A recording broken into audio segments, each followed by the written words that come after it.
Good morning students, welcome to your education online class. We were discussing the chapter education and psychology, where we have already done the meaning of psychology and we have started with the relation between education and psychology, where we have discussed that what are the subject matter of teaching and how it is connected with the psychology of the child. Again, the objective of education, child centricism of education, and the school building and the school work activity, what is going on, how it is connected with the individual's liking and disliking, and every sphere of education we are connecting with the psychology of the child.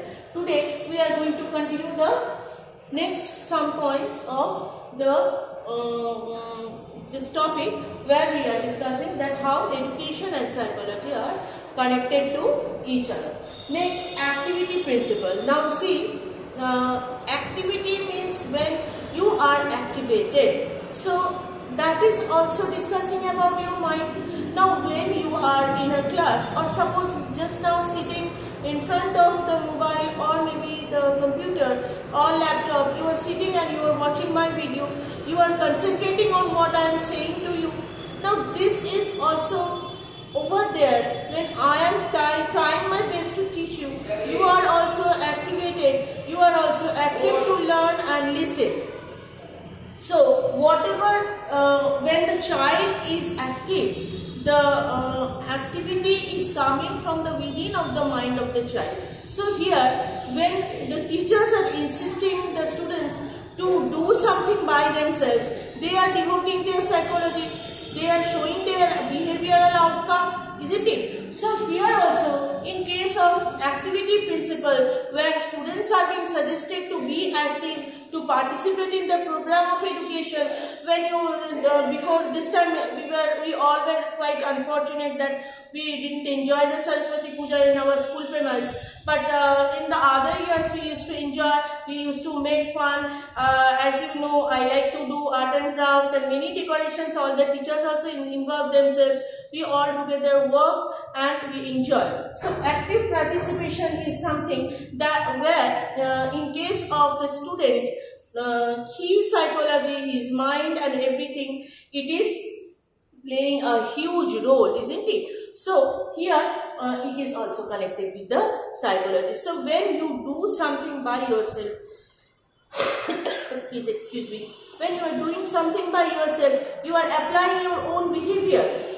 You are applying your own thought, your own thinking. You are putting your soul inside, isn't it? And that's when the project is completed, we feel very happy that yes, we have finished something. So here your participation is active, your participation is active. The school where when the teaching process is going on, you are involving yourself and you are involving your mind and you are devoting your behavior. And that is the psychology. The second name of that is psychology. Next point, physical development. Now see, physical development means where you are thinking that yes, you should be physically fit to learn something, isn't it? So that is also connected with mind, because when the mind is good, the physical condition is also good. When the physical condition is good, our mind will react in the same way. So in case of physical development also, we can say that mind is closely related with physical development, because that both are part of all-round development, and that is also discussed in psychology. Next point, framing curriculum. Now when the teachers or the curriculum instructor, they are framing the curriculum, they are also thinking about how the process of education can be conducted so that it can benefit the student, so that it can be beneficial for the student, those who are learning, isn't it? So at the time of curriculum framing, you have in this year, I think you will learn the construction of curriculum construction. What are the principles of curriculum construction? So here you will read that during framing curriculum, the curriculum constructor are continuously thinking about the child's capacity and child's mind. which is closely related to psychology. So everywhere, all the points what we are discussing, what we are talking about, it is about the child psychology or the student psychology or the learner psychology. So education in short form we can say, we can never make them separate. Education and psychology both are inseparable. Wherever the process of education is successful, the child's involvement, the student's involvement or the learner's mind and behavior is closely connected. Next point, method of teaching.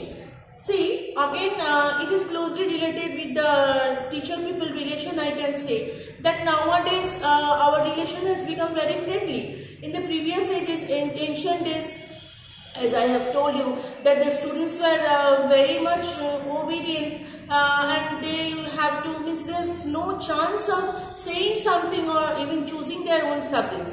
But nowadays, the method of teaching, the teachers has become friendly with the students. They are with the students and students are also getting opportunities to talk, and the method of teaching has become mostly dependent on the psychology of the child, how you can understand.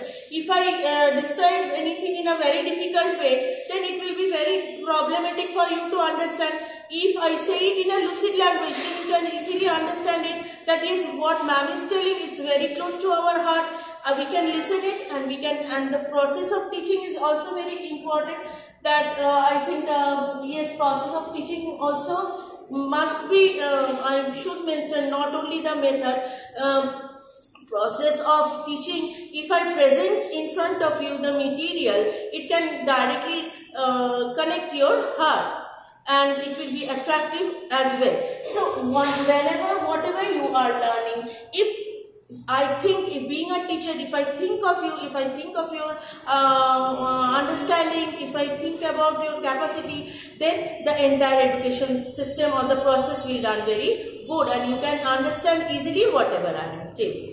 Last point, problem solving method. Now problem solving method means it depends on a problem. Suppose anyone can be in a problem. When I am a teacher, I am solving your problem. When you being a teacher, when I am in a problem, if I ask someone else, then I am the subject or I am the learner, isn't it? So here also, the person who is facing the problem or the person who is suffering with the problem can easily understand that what the feeling is inside going on. And here the teacher will also learn that yes, what exactly the student is expecting from him or her.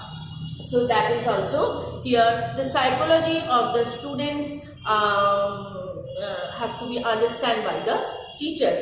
So in the entire what we have seen in the child-centric process, if we say, in the methodology, if we say, in the curriculum construction, if we say, teacher-pupil relation, if we say, then principles of activity where the student is participating actively, in all the spheres of education, we need to understand the psychology of the learner. We need to understand the mentality of the learner. We need to understand the capacity of the learner and how can the student attach his mind and soul with the entire system. So in the throughout process of education, we cannot deny the existence of psychology. So that is these are the relation between education and psychology. Next day we will start discussing what is education and psychology, and after that we will continue and finish the chapter with the characteristics of education and psychology. Thank you very much.